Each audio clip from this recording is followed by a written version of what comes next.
আসসালামু আলাইকুম সবাইকে, নুসরাত মিনি কিচেনে। আজকে আমি আপনাদেরকে তৈরি করে দেখাবো পরোটা। পরোটা তো আমরা সবাই বানাতে পারি আর খেতেও অনেক বেশি পছন্দ করি। তবে আজকে আমি আপনাদেরকে ঘি দিয়ে পরোটা বানিয়ে দেখাবো। আর ঘি দিয়ে ভাজা পরোটা খেতে অসম্ভব মজার লাগে। আশা করি আমার আজকের রেসিপি আপনাদের ভালোও লাগবে আর সহজও লাগবে। তাহলে মূল রেসিপিটি দেখে নেওয়া যাক। প্রথমে আমি একটা বোলে নিয়ে নিচ্ছি 2 কাপ ময়দা। বিসমিল্লাহ। দিচ্ছি হাফ টেবিল চামচ লবণ, দিচ্ছি হাফ টেবিল চামচ চিনি। এখন এই শুকনো উপকরণগুলোকে আমি একটু মিশিয়ে নিচ্ছি। দিয়ে দিচ্ছি 3 টেবিল চামচ সয়াবিন তেল। সয়াবিন তেলটা দিয়ে আবারও খুব ভালোভাবে হাত দিয়ে আমি মিশিয়ে নিচ্ছি। আর এইভাবে খুব ভালোভাবে হাত দিয়ে মিশিয়ে নেওয়াটা জরুরি। আপনাদেরকে আমি একটু মুট করে দেখাচ্ছি। এখন দিয়ে দিচ্ছি হালকা কুসুম গরম পানি। পানিটা একবারে না দিয়ে অল্প অল্প করে দিব আর একটা সফট ডো তৈরি করে নিব। আরো কিছুটা পানি লাগবে আমার। আর এইভাবে মেজারমেন্ট করে পানিটা দিলে ডোটা পারফেক্ট হয়। আমার হাফ কাপ থেকে কিছুটা কম পানি লেগেছে। আর এই ডোটাকে আমি 2-3 মিনিটের জন্য খুব ভালোভাবে মথে নিয়েছি। আর খুবই মসৃণ একটা সফট ডো হয়েছে। এখন এটাকে আমি 10 মিনিটের জন্য রেস্টে রেখে দিব ঢেকে। এখন আমি এটাকে একটা সাইডে সরিয়ে রাখছি।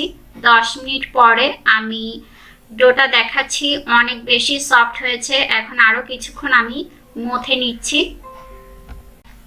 এখন আমি পরোটার জন্য এখান থেকে লেচি কেটে নিব। আর আমার 6টা লেচি হয়েছে, দেখতেই পাচ্ছেন আপনারা। যে যেমন পরোটার সাইজটা বানাতে চান সেইভাবে লেচিটা কেটে নিলেই হবে। এখন একটা পিড়ায় কিছুটা ময়দা দিয়ে তারপরে হাত দিয়ে চেপে চেপে আমি একটু পাতলা করে নিয়ে বানিয়ে নিচ্ছি পরোটাটা। দেখতেই পাচ্ছেন আমি কাজটা কিভাবে করছি। আর পরোটা তো আমরা সবাই বানাতে পারি, এটা আসলে দেখানোর কিছুই নেই। এবার আপনাদেরকে আমি পরোটাটা একটু দেখাচ্ছি। খুব বেশি মোটাও হবে না আবার পাতলাও হবে না। আর চুলায় একটি তাওয়া দিয়েছি গরম করতে। তাওয়াটা গরম হয়ে গেলে আমি পরোটাটা দিয়ে দিচ্ছি। আর চুলার জালটা আমি মিডিয়াম টু লোতে রেখেছি। একটা পিঠ ভালোভাবে আমি ভেজে তারপরে উল্টে দিব। একটা পিঠ যখন লালচে ভাজা হয়ে যাবে উল্টে অপর পিঠটাও আমি লালচে করে ভেজে নিব। আর এই পরোটাটা খুবই মুচমুচে করে ভেজে নিব আমি। এখন দিয়ে দিব হাফ টেবিল চামচ ঘি। যেহেতু আগেই বলেছি আজকের পরোটা আমি ঘি দিয়ে ভাজবো। ঘিটা দিয়ে একটা পিঠ খুব ভালোভাবে লালচে করে মুচমুচে করে আমি ভেজে নিব। আর পরোটাটা কিন্তু ফুলেছে বেশ, দেখতেই পাচ্ছেন।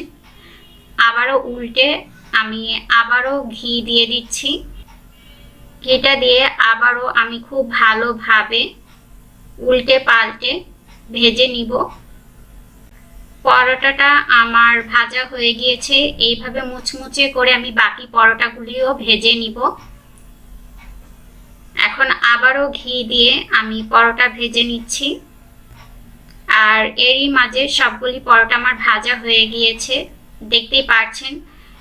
এখন গরম গরম পরিবেশন করে নিব। আর খেতে তো আলহামদুলিল্লাহ অনেক বেশি মজার হয়েছে। আশা করি আমার আজকের রেসিপি আপনাদের ভালো লেগেছে। যদি ভালো লেগে থাকে আমার চ্যানেল একটি লাইক দিয়ে সাবস্ক্রাইব করে পাশে থাকার অনুরোধ রইল।